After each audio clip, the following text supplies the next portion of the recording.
Very good morning to all of you. और आज हम लोग देखेंगे कार्बोहाइड्रेट सीरीज का जो लेक्चर जो चल रहा है, जो मेटाबॉलिज्म के अंदर आ रहा है, ठीक है, उसका हम लोग तीसरा लेक्चर देखने वाले हैं जो कि बेस्ड है आपका ग्लाइकोलिसिस पे। इससे पहले हम लोगों ने थर्मोडायनेमिक्स का एक लेक्चर अपलोड किया है, उसको आप लोग जाके देख सकते हैं। और एक हमने ब्रीफ इंट्रोडक्शन दिया है मेटाबॉलिज्म का, वो आप लोग जाके देख सकते हैं, क्योंकि उससे कहीं ना कहीं फ़ायदा होगा जब इस वीडियो लेक्चर को आप लोग देखेंगे तो, ठीक है। तो आज हम लोग देखेंगे ग्लाइकोलिसिस, इसका ब्रीफ ओवरव्यू देखेंगे, और उसका जो नेक्स्ट वाला वीडियो होगा उसमें हम लोग डिटेल इसका देखेंगे स्टेप बाय स्टेप, मतलब क्या क्या प्रोसेस होती है, क्या इन्वॉल्व होता है, ठीक है। तो आज हम लोग इसका ओवरव्यू देखेंगे जिससे बहुत सारे क्वेश्चन पूछे जाते हैं, ठीक है। सिर्फ कॉम्पिटिटिव एग्जाम में नहीं बल्कि वाइवा वगैरह में बहुत सारे क्वेश्चन पुटअप होते हैं इससे। तो ग्लाइकोलिसिस को हम लोग एक तरीके से ग्लाइकोलिटिक पाथवे भी बोलते हैं और ईएम पाथवे भी बोलते हैं, एम्डन मेयरहॉफ पाथवे, जिन्होंने इस चीज़ को डिस्कवर किया था 1940 में, इसकी वजह से इसको हम लोग ईएम पाथवे भी बोलते हैं, ठीक है। तो अगर इसको हम लोग डिफाइन करना होगा तो ये बोला जाएगा कि it is sequence of reaction converting glucose into pyruvate और लैक्टिक एसिड और alcohol with the production of ATP. With the production of ATP, देखो ये जो पॉइंट है ना, यानी कि ग्लाइकोलिसिस में एटीपी का प्रोडक्शन होता है। आपसे पूछा जाता है कि पावर हाउस ऑफ सेल क्या होता है, तब बोलते हो माइटोकॉन्ड्रिया है, यानी कि माइटोकॉन्ड्रिया के अंदर एटीपी बनता है, ठीक है। बट माइटोकॉन्ड्रिया के अलावा भी एटीपी बनता है आउट ऑफ माइटोकॉन्ड्रिया, और वो क्या होता है आपका ग्लाइकोलिसिस में, ठीक है।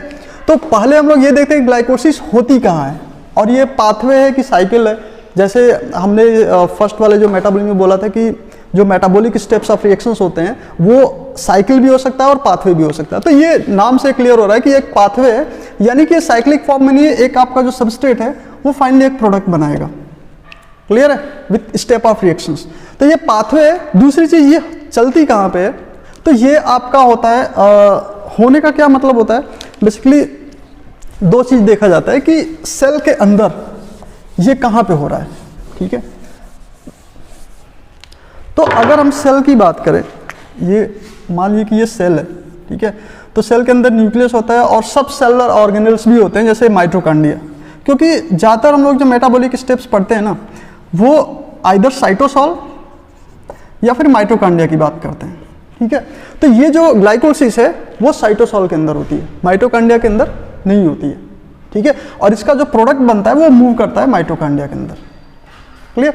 तो अब हम लोग देखते हैं कि जो ग्लाइकोलिसिस होती है इसका सबस्ट्रेट क्या होता है, प्रोडक्ट क्या होता है। तो ग्लाइकोलिसिस एज यूजुअल आपको पता होगा कि इसमें जो ग्लूकोज होता है, ठीक है, ये किस में कन्वर्ट होता है, पायरुवेट में, ठीक है। ये जो ग्लूकोज है ये पायरुवेट में कन्वर्ट होता है। अब यहाँ पे एक क्वेश्चन ये उठता है कि कितना पायरुवेट बनाएगा। तो हम ये देखते हैं ग्लूकोज में 6 कार्बन होता है, लेकिन पायरुवेट में 3 कार्बन होता है।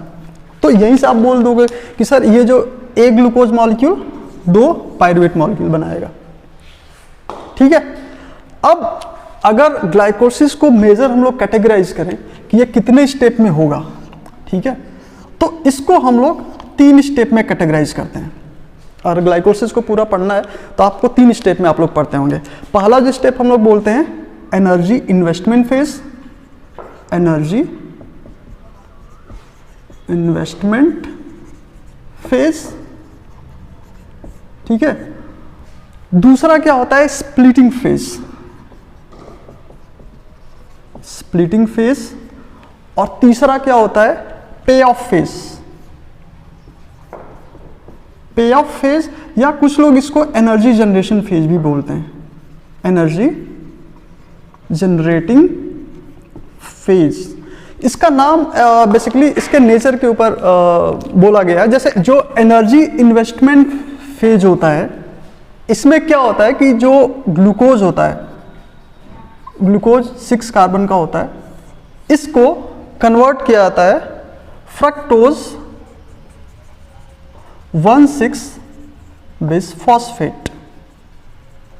यहां तक का जो रिएक्शन होता है ना, 3 सीक्वेंस में होता है, इसको हम लोग क्या बोलते हैं, energy investment phase. Energy investment phase क्यों बोलते हैं, क्योंकि एक स्टेप फर्स्ट स्टेप में, उसके बाद थर्ड स्टेप में यहां पे एटीपी का कंजम्पशन होता है।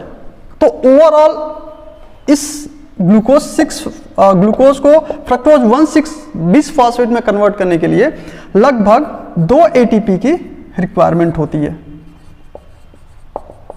तो अब आपको समझ में आ गया होगा इसको एनर्जी इन्वेस्टमेंट फेज क्यों बोलते हैं। ठीक है, ग्लूकोज को फॉस्फोराइलेशन किया जाता है, फिर उसके बाद फ्रक्टोज में कन्वर्ट किया जाता है। तो ये जो एनर्जी इसमें लग रही है इस पाथवे को चलाने के लिए, इसकी वजह से इसको क्या बोलते हैं, एनर्जी इन्वेस्टमेंट फेज। और कितनी एटीपी लग रही है, 2 एटीपी। स्प्लिटिंग फेज में क्या होता है, यहां पे भी देखो फ्रक्टोज भी कितना 6 कार्बन का होता है, ग्लूकोज भी 6 कार्बन का होता है।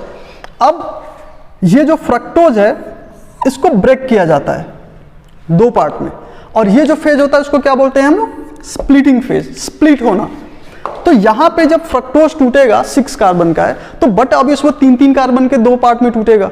ठीक है, तो पहला जो बनता है, देखो इसमें 2 फॉस्फेट है, 1 पोजीशन पे 6 पे, दोनों जब ब्रेक हो गए तो एक बनेगा आपका ग्लिसरल्डिहाइड 3 फॉस्फेट,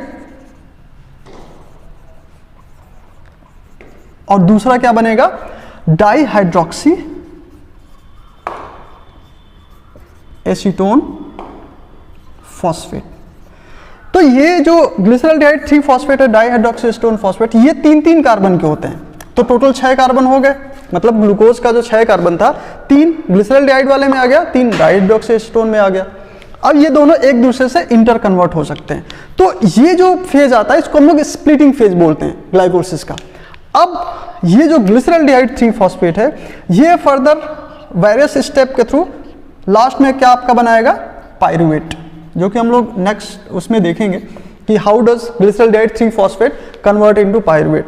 और ये जो फेज जो चलता है ना, इसमें क्या होता है, एटीपी का प्रोडक्शन होता है। यानी कि ये हम बोलते हैं कि ये क्या है आपका पे ऑफ फेज। पे ऑफ मतलब क्या होता है, पे ऑफ का मतलब जो मैंने उधार लिया था उसको मैं यहाँ पे चुकता कर रहा हूँ। तो यहाँ पे जो उधार लेके ग्लाइकोलिसिस को स्टार्ट किया गया था वो यहाँ पे पे किया जाता है, इसलिए उसको हम लोग पे ऑफ फेज बोलते हैं या एनर्जी जनरेशन फेज बोलते हैं। ठीक है, तो यहाँ पे हम लोग देखेंगे कि जब ग्लिसरल्डिहाइड 3 फॉस्फेट इसमें कन्वर्ट होता है तो लगभग यहाँ पे 2 जगह पे 1-1 एटीपी बनता है, यानी कि ओवरऑल 2 एडीपी जो होती है 2 एटीपी में कन्वर्ट होती है।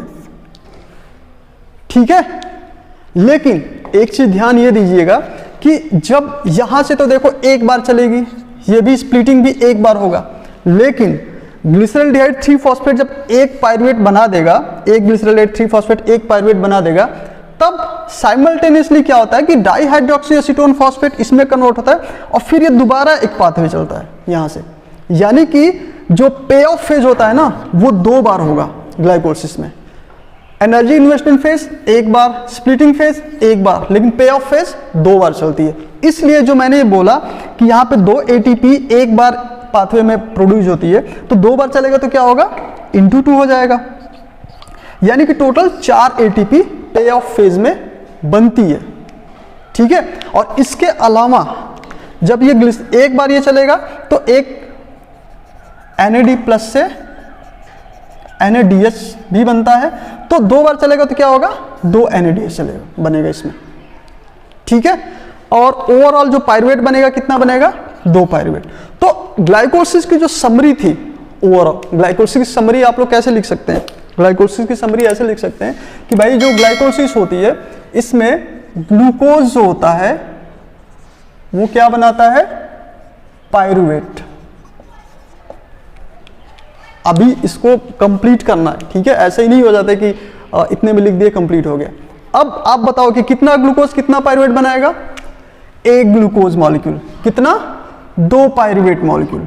इसके साथ और क्या लगता है, मैंने बोला था ना 2 एटीपी कंज्यूम होगा एडीपी प्लस पीआई में, लेकिन यहां पे आप देखेंगे कि 2 एटीपी प्रोड्यूस हो रहा है, तो इसको हम लोग माइनस कर लेते हैं ओवरऑल, तो टोटल क्या हो जाएगा, ओवरऑल देखेंगे तो यहां पे हम लिख देंगे प्लस 2 एडीपी प्लस 2 पीआई, और यहां पे क्या लिख देंगे प्लस 2 एटीपी और कुछ यस NAD प्लस।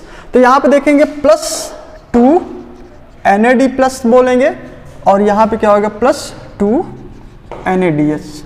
यानी कि ये ओवरऑल आपका एक तरीके से बोल सकते हैं ग्लाइकोलिसिस का एक तरीके से ओवरव्यू है कि एक ग्लूकोज मॉलिक्यूल और 2 ADP और 2 NAD+ ये सबस्ट्रेट के तौर पे काम करते हैं, और फाइनल जो हमारा प्रोडक्ट बनता है 2 पायरुवेट मॉलिक्यूल, 2 ATP और 2 NADS।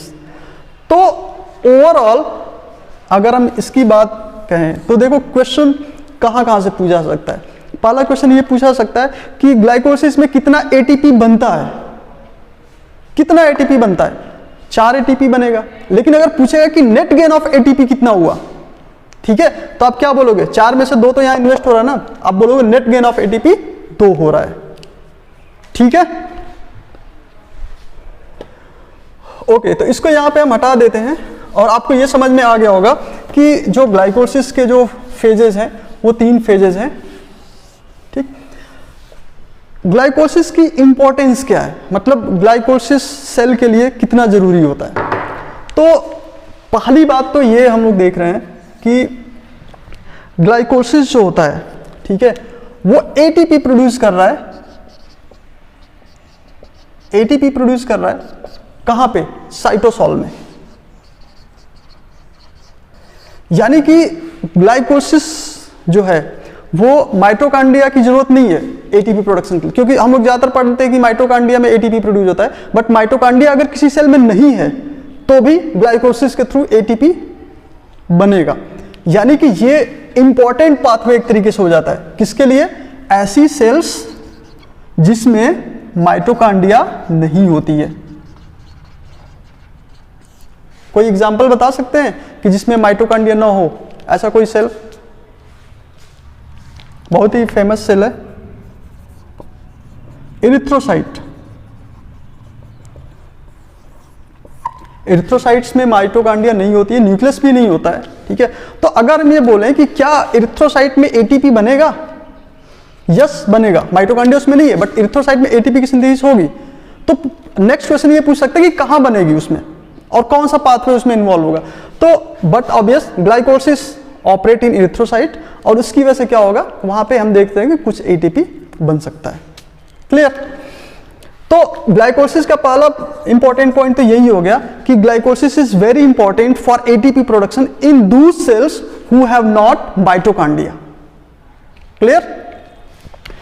दूसरा पॉइंट ये हम लोग देखते हैं कि जो हमारा ब्रेन होता है, दिमाग, ब्रेन जिसको बोलते हैं, वो मेजर जो होता है ना वो ग्लाइकोलिसिस के ऊपर डिपेंड होता है एक तरीके से ATP प्रोडक्शंस के लिए, और उसका जो कंजम्पशन होता है वो मोर देन 60% जो ग्लूकोज हमारे बॉडी में होता है उससे ज़्यादातर एक तरीके से ब्रेन ही कंज्यूम करता है।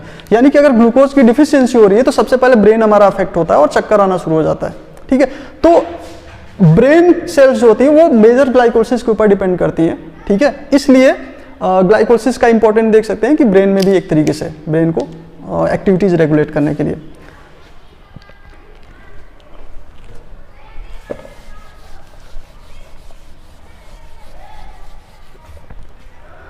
तो ये तो हम लोगों ने देखा कि ग्लाइकोलिसिस का जो एक तरीके से इंपॉर्टेंट रोल है वो कहाँ पे है, बेसिकली एक तरीके से सेल जो कि माइटोकॉन्ड्रिया नहीं है उसमें इसका काफ़ी इंपॉर्टेंट रोल है।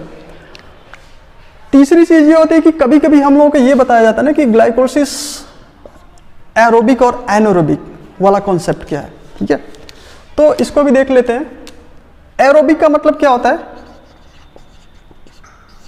ऑक्सीजन प्रेजेंट है, यानी कि अगर हमारी टिश्यूज में ऑक्सीजन है, सफिशिएंट ऑक्सीजन है, तो हम क्या बोलेंगे कि जो रिएक्शन ग्लाइकोलिसिस की होती है वो एरोबिक होती है। और एनारोबिक का मतलब क्या है, ऑक्सीजन की बहुत ही कमी है या ऑक्सीजन की इतनी ज़्यादा कमी है कि जो सेल है वो उसको ऐसा महसूस होता है कि उसमें ऑक्सीजन है ही नहीं। बट हम ये नहीं बोल सकते ऑक्सीजन बिल्कुल नहीं है। ठीक है, ऑक्सीजन होती है बट बहुत ही ज़्यादा कम होती है, ऑक्सीजन डेप्थ बोलते हैं उसको, ऑक्सीजन डेप्थ की सिचुएशन। क्लियर? तो उसमें ये जो प्रोसेस होती है एनारोबिकली एक तरीके से होने लगती है। तो क्वेश्चन ये उठता है कि क्या ग्लाइकोलिसिस में ऑक्सीजन का कंजम्पशन डायरेक्ट होता है? नहीं, आप देखेंगे कि ग्लाइकोलिसिस में ऑक्सीजन डायरेक्ट नहीं इन्वॉल्व होती है, नहीं क्रेब्स साइकिल में होती है। उसको नेक्स्ट वाले लेक्चर में हम लोग देखेंगे जब TCA साइकिल पढ़ेंगे उसमें।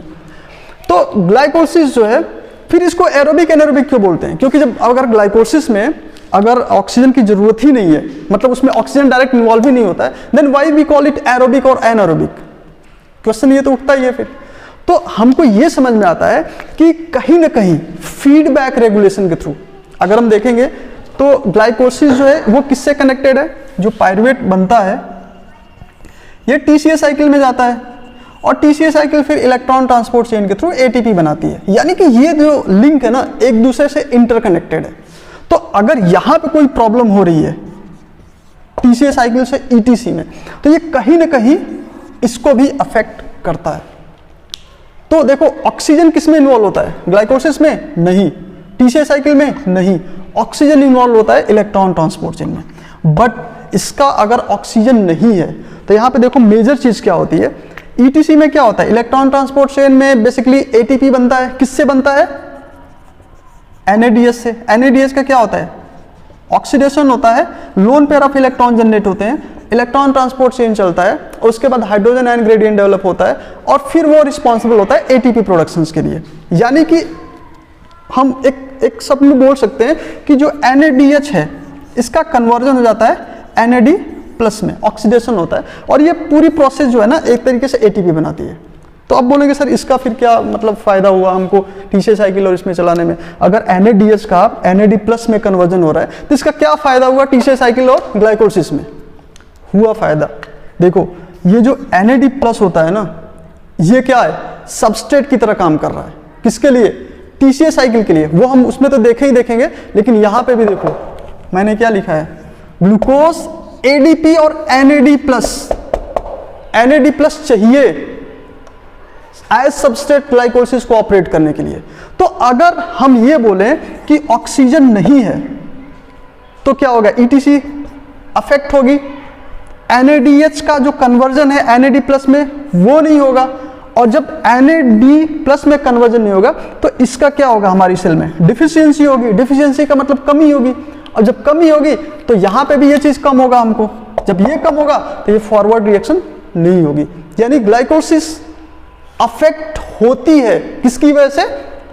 NAD प्लस के अवेलेबिलिटी से। तो इसलिए इसको हम लोग बोलते हैं एरोबिक और एनारोबिक। एरोबिक का मतलब क्या है कि ईटीसी चल रहा है ऑक्सीजन के प्रेजेंस में और NAD प्लस जनरेट हो रहा है, इसलिए स्मूथली ग्लाइकोलिसिस चलती है। लेकिन जब आपका ईटीसी नहीं चलता है, इलेक्ट्रॉन ट्रांसपोर्ट चेन जब नहीं चलता है ऑक्सीजन की कमी होने की वजह से या स्लो चलता है और NAD प्लस का जनरेशन नहीं हो पाता है उतना, उस कंडीशन में ग्लाइकोलिसिस जो होती है वो क्या होती है? एनारोबिक होती है। तो जब एनारोबिक होगी तो क्या होगा वो यहां पे हम लोग देखते हैं। तो एनारोबिक की जो कहानी है वो डिफरेंट है।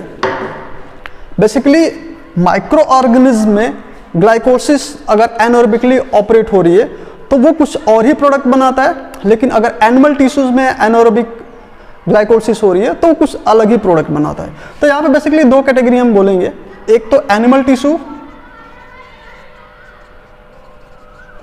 और दूसरा माइक्रो ऑर्गेनिज्म। तो माइक्रो ऑर्गेनिज्म में जो ग्लाइकोलिसिस होती है in the absence of oxygen, ठीक है, या एनारोबिक बोल सकते हैं ग्लाइकोलिसिस, इसको हम लोग क्या बोलते हैं? फर्मेंटेशन बोलते हैं। ठीक है, फर्मेंटेशन से आपका बेसिकली जो प्रोड्यूस होता है आपका एथनॉल होता है, ठीक है, मेजर जो एक तरीके से हम लोग देखते हैं। और एनिमल टिश्यूज में अगर एनारोबिक ग्लाइकोलिसिस होती है तो क्या बनता है? गेस? Lactic acid. ठीक है, तो अब इसकी जरूरत क्यों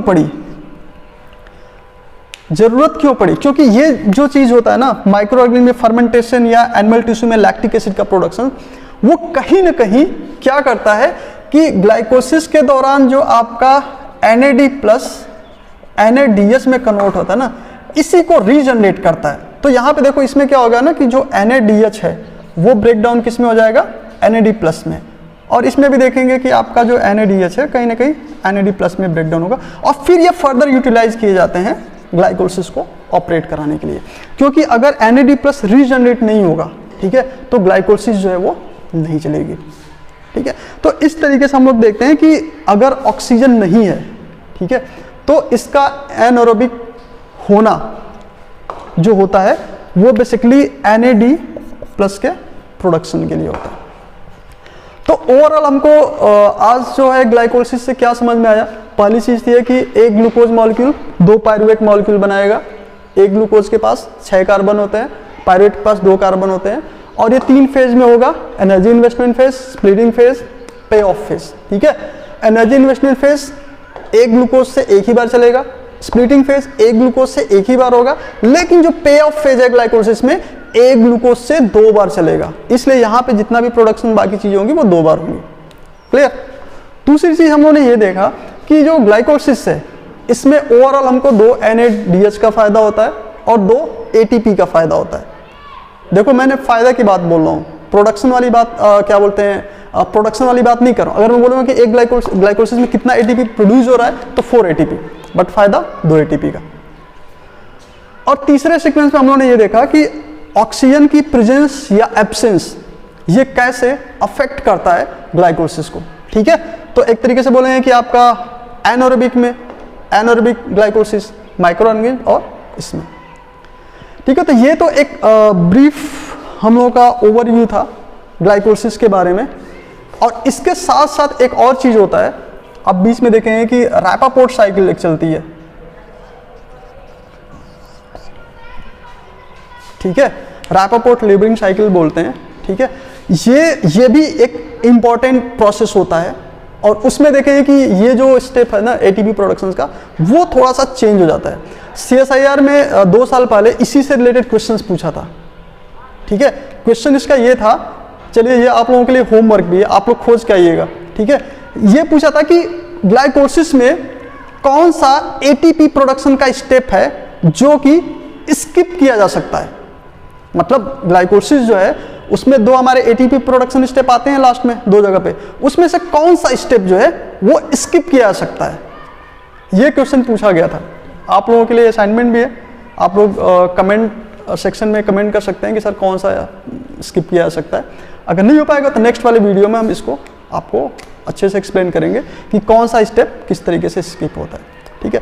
तो नेक्स्ट जो वीडियो हम लोगों का होगा उसमें हम लोग जो ग्लाइकोलिसिस के वेरियस स्टेप है, एक एक स्टेप को लेते हुए हम लोग चलेंगे, ठीक है, किस तरीके से कन्वर्जन हो रहा है, प्लस हर स्टेप का जो सिग्निफिकेंस है या इंपॉर्टेंट रोल है वो हम लोग देखेंगे कि क्या होता है। बेसिकली हेक्सोकाइनेज ग्लूकोकाइनेज में डिफरेंसेस पूछ दिए जाते हैं, ठीक है, प्लस उसके जो रेगुलेटरी स्टेप्स हैं वो पूछे जाते हैं। रैपापोर्ट साइकिल है वो एक तरीके से देखेंगे हम लोग फिर, ठीक है। प्लस जो ग्लाइकोलिसिस में आपका जो NADH प्लस NADH जो बनता है वो कैसे माइटोकॉन्ड्रिया के अंदर मूव होता है, ठीक है, इस चीज़ को भी हम लोग देखेंगे। तो आज के लिए बस इतना ही। आप लोग प्लीज़ कमेंट जरूर करिएगा कि आप लोगों को कैसा लगा ये लेक्चर, और क्वेश्चन भी पूछ सकते हैं। नेक्स्ट वीडियो में हम कोशिश करेंगे उस चीज़ को सॉर्ट आउट करने के लिए। तो thank you for watching, please like and subscribe our channels to motivate us. Okay, thank you to all.